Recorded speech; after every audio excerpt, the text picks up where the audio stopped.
We have new cycles starting in all of our TTT athlete programs starting on October 24th. To get a full cycle overview plus a free sample week, go to trainingthinktank.com. Oh, quick hitter episode. People are already complaining how short these were. Yeah. So I'm going to talk even faster. Make us go They really were fast. complaining? Someone just said, that was a really fast episode. Oh, yeah. Well, it's a quick hitter episode. Quick hitter. Yeah, that's the point. So here I have on the schedule, Brandon knows, we're going to interview TTT nutrition coaches Becky and Tracy about nutrition during the holidays. But I thought during our quick hitter, why don't we talk about training during the holidays? It's kind of weird time of the year where it's like it's off season, but it's also where people can either, start their training for the open or they can completely fall off the rails. Yeah. And so y'all's Definitely years fall of off the rails. experience, what do you see? Got any advice for the peeps? Well, yeah. Well, if it's from a performance perspective, I will say that being around people like Travis and Noah for a long period of time, they still take training really seriously in those times. And I think in a game like CrossFit where there's all these people on the leaderboard, it's basically an annual race to see who can get more fit for the next season. And in that period of the race, from the end of November to the end of December, a lot of people lose ground and it comes back to them. So I don't know exactly what thoughts I have. I'll have to think about practical, because there's some practical changes you should make, but I definitely think it's important that people have to be training in that window pretty well with some sort of consistency and focus if their expectation is to do well in the open. Yeah. If it's not, then you can go off Because the rip. off-season chilling should have already been done by now, right? Yeah, I mean, the off-season for most people is probably in April or May. And now this is okay, by the time the end of December comes around, which is usually when that 5-week period takes them to their lowest, there's only 8 more weeks left into the Even game. less now. They moved the open up another week, so there's really only 6 true training weeks from the start of January through. Yeah, and your first 3 training weeks suck after that. I'm going through this right now. I feel like I got my off season personally at the end of the games, and then it was okay, I got to focus on these other things, but I want to get back in the gym and get consistent again, because I don't like feeling like I'm out of shape. And the first 3 weeks, I feel like I was barely doing anything. You're just kind of readapting. Now, Getting in shape to get in shape. Yeah, for real. But I think if you can prevent those big fallback periods, and even if you just level it off, you're getting better, holidays comes and you level off, and then you get back into it, you can get better leading in. But I think most people fall off a cliff. By the time the week before Thanksgiving happens, there's just a lot of debauchery that happens from Thanksgiving to January. That's the challenge in the U.S. especially, is that the whole month really, from Thanksgiving through the end of December is kind of like a holiday month, and people take off of work at that time. People are traveling. If you have kids, your kids are home a lot of December, so it's harder to train. So I fully understand all that. And I think you talked about the performance perspective.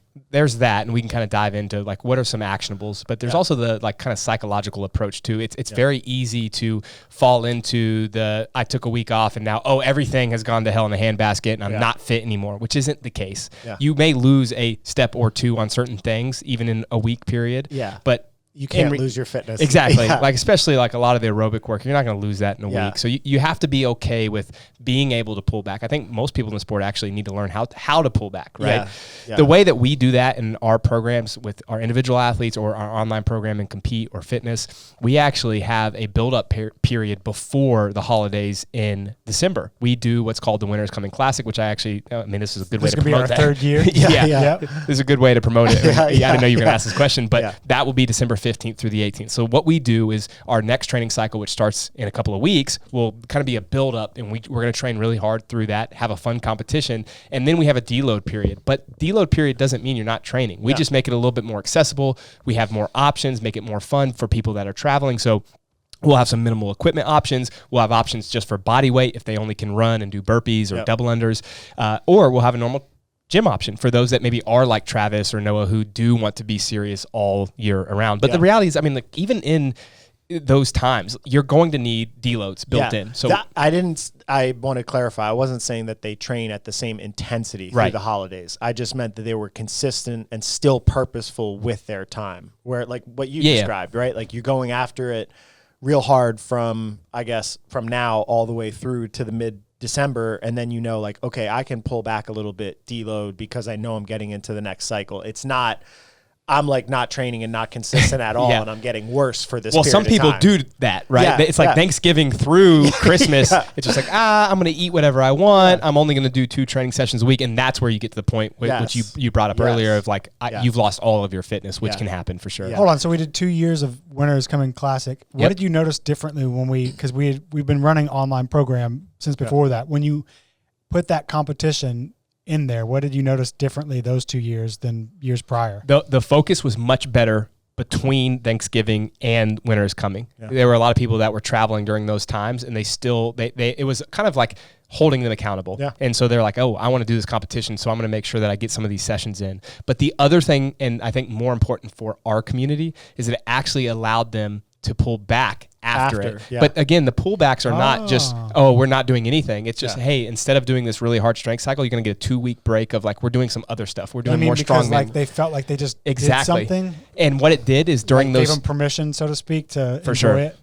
It's like you would do after any competition, yes, right? Like you do a build up and then you do a purposeful back off. I mean, unless you're getting ready for another competition, which happens right sometimes. Yeah, but most of the time you get that opportunity to pull back, and you need it because your training cycles are kind of like this over time. Yeah. I think that the nice thing about it too is it's a way, going back to the psychological kind of perspective, I guess, is during that pullback time, whatever you want to call it, we can then communicate with them, hey, this is the time to really focus in, because we just went through a hard 8-week cycle, but we're about to go through an even harder one building up to the open. Yeah. And that gets people more excited and even more focused for what's to come. I think during those slow times, it almost lets you relax a little bit, but then almost re-visualize what those goals are that you have for the season. Yeah, I think I remember when we started WIC, what the reason was is that we were typically, and I was doing a lot more thinking about how to get our one-on-one principles into a good group structure. We were running our training cycles where we would run them really hard, and then the week before the next one started, there'd be kind of a deload week in between them. And that meant through the holidays, we wanted to make sure that the open cycle started right after the holidays. So it meant that the previous training cycle was ending like somewhere around Christmas, New Year's time. And we just realized like, people aren't being consistent at all during this. And like they're going and traveling to see their families, and they don't have the same equipment or the same time to hit the sessions. And then they're missing out in the testing that we're doing. So we're like, and as a user, I could tell you that always feels bad. Like you feel like exactly I'm paying for this, or I care, like I want to be good. And then I'm like not able to do it because of X, Y, or Z. For sure. And now not only am I doing that and quote unquote falling off the wagon, but now I feel shitty about it. Yeah, you're judging yourself. Yeah, for sure. So this was kind of our solution to it, which I think over the past 2 years has been really good. Just seeing basically the barometer for success being that people feel purposeful in their training and guilt-free in their holiday time. Yeah. So I think it's a good model that people could use anyway, like participate in WIC or just set some sort of testing structure up for yourself that like I got to be accountable to this that's taking me through like almost all the way up till Christmas, and then take a little bit of more of a like period of time to decompress. Yeah. And then the last reason I think is it is that barometer of where you're at compared to the field. It gives us an opportunity before we get into an open cycle for those athletes to identify the things that they're weak at or the things that they're really good at, and then make sure that they're working on those in the next cycle so that they're ready for the open, quarterfinals, semifinals. Yeah. That's all I got in my quick If people aren't doing the WIC, if they're not in our program, what kind of like things should they throw out? You said similar to that, set some sort of goal to hold them accountable. Yeah. What kind of things would be good this time of year to do? I mean, I think in the CrossFit space, anytime you use benchmarks, and the benchmarks could be anything, like there's 2K rows, there's Helen, there's Fran, there's your back squat, the CrossFit total. You could retest some of the open workouts from the previous year to see how your off season went. And just, it's the pressure to make sure that you're continually getting better and doing the work to get better. I think that sets all athletes up for success at every level. Like, let's say you want to finish in the top 10,000. the people that actually like accomplish that are the people that did all the work and stayed disciplined and stayed focused and measured that they were getting better as they were going. So I think any of those tests would be good ones. Yeah, just something to keep you focused, that you're like, I know I'm going to try my hardest. And I also know how I've done on this before, or in a competition's case, you want to beat the other people. Yeah. Right. Yeah. Like so I think Well, that's the way to in do our it. case, if they are doing the Winners Coming Classics, it's almost like a little cheat code, because y'all are programming all the progressions to crush that workout. The progressions will look similar, but that we are not going to program just for those tests. We want them to be as well-rounded as possible. So we're thinking about all of the combinations that have ever come out in the sport, what will most likely be tested now with the new programmers in CrossFit in the Open, quarterfinals, semifinals. So it's a little bit more overarching than just that, but we're going to make sure they're ready for those tests. Right? Yeah, Yeah, for sure. They'll get progressions. Once the workouts come out, they'll be like, Yeah. They'll get progressions for the tests, but they won't be training to do well in WIC. For those I tests. mean, we're training to do well in the CrossFit. season in I got you. CrossFit. That makes sense. Yeah. Yeah. What about advice for people who do fall off the wagon? So the person who didn't do either of these things, and now they're off the, any kind of like how to salvage that you've learned throughout the years? Salvage it after you've already fell off the rails, or salvage like trying to make sure that this year you don't fall off the rails? Let's do both. Yeah. But I was mainly asking the first version of that. The first one afterwards. I think I would recommend, and this is from a lot of personal experience because I've fallen off the rails a lot of times in my life. I think you should start slower than you think when you let yourself decondition. And I think if you have a trained mind, you start back up slower than you think? Yeah, when you get back into it, like make sure you get all the details in place with the basic stuff. Like make sure your food and hydration and sleep and all that stuff is back to the way that it should be to support your training, and don't crush yourself in your first couple of days. Like give your body has to adapt. Like when you're fit and you lose your fitness, your mind is still like here where you used to be able to perform at this higher level, but your body did actually like stop being able to tolerate and cope with that stress. So if you take a good like week or two to get yourself back to that level of intensity, I think it eases the like shock to your system. So like basics first, and then just like give yourself a couple days to really like ease into it, as opposed to thinking that you're going to be like peak shape the first time you're back. Like, oh, I'm going to go after this like when I was peaked. I just don't think it works that well for people. Well, to reiterate that, I think it's really easy to always say, oh, I could have done more. That's a good place to be, because then you can keep adding each day. Yeah. As opposed to the first day back, sometimes you feel really good and then you ruin yourself and then you're back in the hole again. Yeah, for sure. And then the other side of that coin would be how to avoid it from happening. Sure. Yeah. I mean, I think that's just like balance. I think what we tried to do through this competition is give people that balance of like purposeful, focused, hard stuff, and giving yourself the time to not have the pressure on yourself to prioritize your family, your loved ones, even if it's just taking a break from work because a lot of the world shuts down. Like that's a really good period of time where you don't need to be in grind mode. And even the best in the world are getting out of grind mode sometimes. Yeah. Like you might get the illusion from social media that people are always grinding and always doing it, but like they take breaks, they have holidays. They're not literally training 24 hours a day every day. So I think just balancing and trying to set those expectations properly. I think from personal experience, I would always fail because I'd be like, I am going to keep myself on this regimen through the holidays. And then it comes and you're buying gifts and you're going places and gym hours are changed. And it's just very difficult to stay there. And I just will like almost let that spiral. Like what you said earlier is like, don't let it get too bad. Right. And then when you do, then to Chris's point, you feel bad about it. And then you're like, oh, I can't believe I failed. And then you get turn to that into loser. the fat bastard. What was his quote? I eat because I'm unhappy and I'm unhappy because I eat. Yeah. But I mean, seriously, you end up having this loser mindset when you think that you failed something. And if you don't know that movie, that sounds terrible what I just said. There's a character called Fat Bastard. I'm not calling. If you've never seen that, you'd be like, who the fuck is this guy? Why is he calling someone a fat bastard? What movie is that? Austin Powers, right? Yeah, Austin Powers. I don't know which one it was. I think it was the second. It was a good. Is he not in all of them? I didn't really pay attention to those too much. They were pretty watched funny, them though. a lot. Yeah, I just can't remember. Whatever happened to that guy? He's not really doing a lot of movies. Mike Myers? Yeah. Yeah, I mean, he's probably just enjoying all the money Yeah, he made off he made a ton of money. Yeah. Yeah. Just chilling. You know he had a part in Inglourious Bastards? No. Yeah. trying The to think. Tarantino movie? I'm sure I would remember. Well, That's another he's great kind of in movie. disguise. Like if you don't, like you might be able to point him out, but he kind of, if I remember right, like he has like some makeup or something where you're like, you kind of have to be told. Oh, like you can't Yeah, tell. and he's not being funny. Man, Tarantino it's amazing how good his movies are. We were talking about Django last week. Yeah. I need it.